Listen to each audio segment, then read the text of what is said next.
में वंश वृद्धि का आशीर्वाद देते हैं भगवान भोलेनाथ। वैद्यनाथ बैठक में स्थापित है शिवलिंग।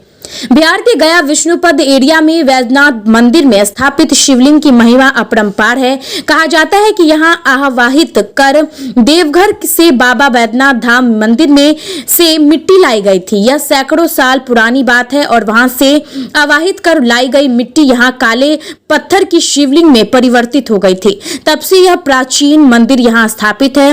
मुख्य रूप से वंश वृद्धि की कामना यहां स्थापित शिवलिंग की पूजा से होती है। सैकड़ों साल पुराना है यह मंदिर। गया में विष्णुपद क्षेत्र में प्राचीन बाबा वैद्यनाथ मंदिर है। यह मंदिर देवघर में रहे बाबा वैद्यनाथ धाम मंदिर की तर्ज पर बना है। इस मंदिर के प्रवेश द्वार भी संकीर्णीय है। यहाँ भगवान भोलेनाथ का शिवलिंग स्थापित है। वहीं यहाँ पर बटुक भैरव समेत कई देवी देवताओं की प्राचीन प्रतिमाएं स्थापित हैं। वंश वृद्धि की है महिमा। इस मंदिर की महिमा भी अनोखी है जिनकी वंश वृद्धि नहीं होती है। कहा जाता है कि इस मंदिर में स्थापित शिवलिंग की पूजा करने से ऐसे घरों के परिवारों में संतान की प्राप्ति होने लगती है। ऐसे में मुख्य रूप से इस मंदिर में वंश वृद्धि की मन्नत लेकर लोग आते हैं। वैसे कहा जाता है कि यहाँ सच्चे मन से आने वाले भक्तों की हर मनोकामनाएं भगवान भोलेनाथ पूरी करते हैं। लेकिन जिन लोगों को वंश वृद्धि नहीं होती उनकी मनोकामना भगवान भोलेनाथ शिवलिंग के रूप में पूजन के बाद आशीर्वाद के तौर पर देते हैं और फिर इस तरह की मनोकामना लेकर आने वाला भक्त खाली हाथ नहीं लौटता है। पौराणिक रूप से आवाहित शिवलिंग यहाँ है स्थापित। वहीं इस मंदिर के पुजारी दीपू लाल भैया बताते हैं कि पौराणिक रूप से यहाँ आवाहित शिवलिंग स्थापित है। यह हमारे पूर्वजों के द्वारा स्थापित की गई थी। हमारी जानकारी में इस मंदिर का इतिहास 163 साल पुराना है।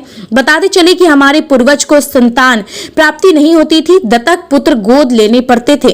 इस समस्या के निदान के लिए हमारे पूर्वज देवघर में स्थित बाबा वैद्यनाथ धाम मंदिर गए और वहां से आवाहन कर मिट्टी लाई। आवाहित कर लाई मिट्टी को शिवलिंग के रूप में गया में इस स्थान पर रखा गया। पुजारी के अनुसार यहाँ चमत्कार हुआ और जिस स्थान पर मिट्टी रखी गई थी वह शिवलिंग के रूप में परिवर्तित हो गया था। बड़ी बात यह थी कि इसके बाद हमारे पूर्वजों के द्वारा पूजा अर्चना भजन कीर्तन शुरू किया गया, जिसके बाद संतान की प्राप्ति हुई और वंश वृद्धि प्रारंभ हो गया। इस तरह इस मंदिर में भक्त विभिन्न मनोकामनाओं को लेकर आते हैं, लेकिन मुख्य रूप से यहाँ वंश वृद्धि की परेशानी से निजात पाने के लिए भक्त काफी संख्या में आते हैं। इस मंदिर में है बटुक भैरव की विशाल प्रतिमा। इस मंदिर में भगवान भोलेनाथ का शिवलिंग स्थापित है। बाबा बासुकीनाथ भी हैं। वहीं अन्य देवी देवता की काफी प्राचीन प्रतिमा है। विशाल प्रतिमा बटुक भैरव जी की भी है। पुजारी बताते हैं कि बटुक भैरव की प्रतिमा स्थापित करने के लिए 12 वर्ष का ब्रह्मचर्य रखना पड़ता है। बड़ी बात यह है कि बटुक भैरव की प्रतिमा से भक्तों को भूत प्रेत बाधा से निजात मिलती है। बटुक भैरव की प्रतिमा के स्पर्श से यह प्राप्त होता है कि और सुख ही प्राप्ति मनुष्य करता है। इस तरह गया में स्थित बाबा बैजनाथ धाम में वंश वृद्धि की मनोकामना लेकर जहां लोग आते हैं, वहीं बटुक भैरव की प्रतिमा के स्पर्श से भक्तों को भूत प्रेत बाधा से मुक्ति मिलती है। इस तरह गया में रहे इस प्राचीन वैद्यनाथ धाम मंदिर में पूजा करने से संतान सुख की प्राप्ति होती है और शिवलिंग के रूप में भगवान भोलेनाथ वंश वृद्धि का आशीर्वाद भक्तों को देते हैं। आज जो आप जानकारी लेने आए इस परंपरागत स्थान का, जिसका नाम आपने वैद्यनाथ मंदिर रूप में जाना, जो आदि नाम इसका वैद्यनाथ बैठक है। ये भैया जी कुल का स्थान है और हम इस स्थान का महत्व का दर्शन कराएं तो नमामि शमशान निर्माण रूप, श्मशान जहाँ निर्माण है जिसको हम समझ रहे हैं उल्टा है, वहाँ जिसको समझ रहे कि शमशान अंत है वही प्रारंभ है और वैद्यनाथम चिता भूमुस्तम दृष्टि है, यहाँ प्रारंभ है, यहाँ भी प्रारंभ है। वह भी एक मूल शब्द है दोनों का। तो जो वैद्यनाथ है वो वैद्यनाथ आवाहित हमारे बुजुर्गों ने किया, जिनका नाम छोटेलाल भैया था, उनके पुत्र परम पूज्य वेद मूर्ति बापू जी भैया ने इसका जीर्णोद्धार किया। स्थापना शिवलिंग का जो स्थापित जिनके द्वारा हुआ वह थे छोटेलाल भैया। वह परंपरा पहले ये अपना जगह स्थान था, बाद में जो खतियान में आया वो सेवार्थ रूप में। तो ये सेवार्थी हैं। हम भी जो निर्माण कर रहे हैं यहाँ वो भी बाबा वैद्यनाथ का कर रहे हैं, हमारा नहीं है और न हमारा रहेगा। हम जनहितार्थ को दृष्टिगत कर यहाँ कार्य कर रहे हैं और वैद्यनाथ एक बड़ा दिव्य स्थान है या सिद्ध स्थान है। जो कोई भी श्रद्धा से पूजा करता। सर्वप्रथम तो उसका वंश की वृद्धि होती है, उसका उपरांत अनेक काया रोग का निवारण हो जाता है। मंदिर का क्या महत्व है? मंदिर का महत्व तो मैंने बताया, वैद्यनाथ ही तो नमामि शरीरान निर्माण रूप वैद्यनाथ, जो वैद्यनाथ ये मंदिर है। जब मंदिर शब्द आया तो मन और इंद्रियां जहाँ एकाग्र हो जाए उसको मंदिर कहते हैं।